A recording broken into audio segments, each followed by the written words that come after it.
Bonjour, bonjour mes champions, j'espère que vous êtes en bonne santé. Bienvenue dans cette nouvelle vidéo. Aujourd'hui, je vais vous lire une nouvelle histoire.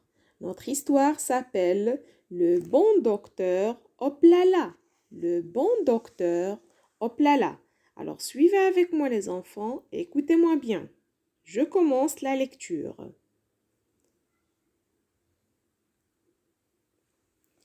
Le docteur Hoplala est un vieux lapin que tous les petits animaux connaissent bien. C'est lui qui soigne les bébés écureuils, les bébés lapins et tous les autres bébés de la forêt. Le docteur Hoplala est pédiatre. Avec ses lunettes rondes, sa belle blouse blanche et son stéthoscope autour du cou, il paraît sévère. Mais tous les enfants savent qu'il n'y a pas de docteur plus gentil que le docteur Hoplala. Le docteur Hoplala ne travaille pas seul. Madame Pictou, l'infirmière, s'occupe elle aussi des petits malades.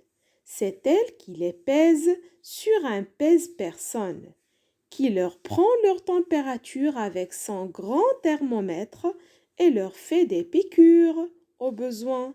Mais tous les enfants savent que les piqûres de Madame Pictou ne font pas mal du tout. Du matin au soir, la salle d'attente du docteur Hoplala est pleine. Là, les mamans et leurs petits s'installent juste en face du bureau de la secrétaire et attendent patiemment qu'on les appelle. Un jour, une grosse poule marron arrive chez le docteur Hoplala avec ses deux poussins jaunes. Cote, cote, cote, cote, cote, cote. Aidez-moi, dit-elle, très inquiète à Madame Pictou.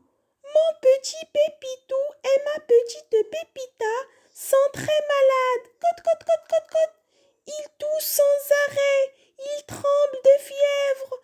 Oh, mes pauvres petits poussins, que va-t-il leur arriver? Cote, cote, cote, cote. Calmez-vous, chère madame, lui dit l'infirmière. Le docteur Hoplala va vous recevoir dans un instant. La mère poule et les poussins entrent enfin dans la salle de consultation. C'est une salle toute blanche, avec une grande armoire à pharmacie et un bureau sur lequel s'entassent des boîtes de médicaments. Une toise se dresse juste à côté d'une balance et une table de consultation est posée contre un mur. Cote, cote, cote, cote, cote. Docteur, se hâte d'expliquer la mère poule. Pépitou a de la fièvre. Il n'a pas dormi toute la nuit. Je suis très inquiète. Cote, cote, cote, cote. Je vais l'examiner, lui dit calmement le médecin. Le docteur Hoplala pose son stéthoscope sur la poitrine et sur le dos de Pépitou. Puis, avec un thermomètre, il prend sa température. 39 de fièvre, c'est la grippe, dit le médecin à la mère poule. Ce n'est pas bien grave. Je vais vous prescrire un médicament. Que Pépitou reste au lit bien au chaud. Faites-lui boire un thé et beaucoup d'eau et dans 2 jours, il sera guéri.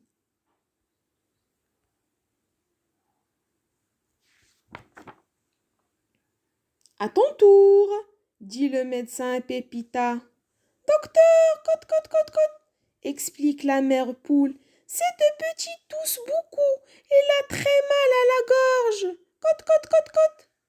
Voyons de quoi il s'agit, dit le médecin. Avec sa lampe, il examine les oreilles de Pépita. Puis, avec la baisse-langue, il examine la gorge du poussin. La gorge est toute rouge, dit le médecin. Pépita a pris froid. Qu'est-ce qu'il faut faire? Cote, cote, cote, cote, cote, demande la poule. Pépita doit prendre du sirop et des cachets d'aspirine et dans 2 jours, elle sera guérie.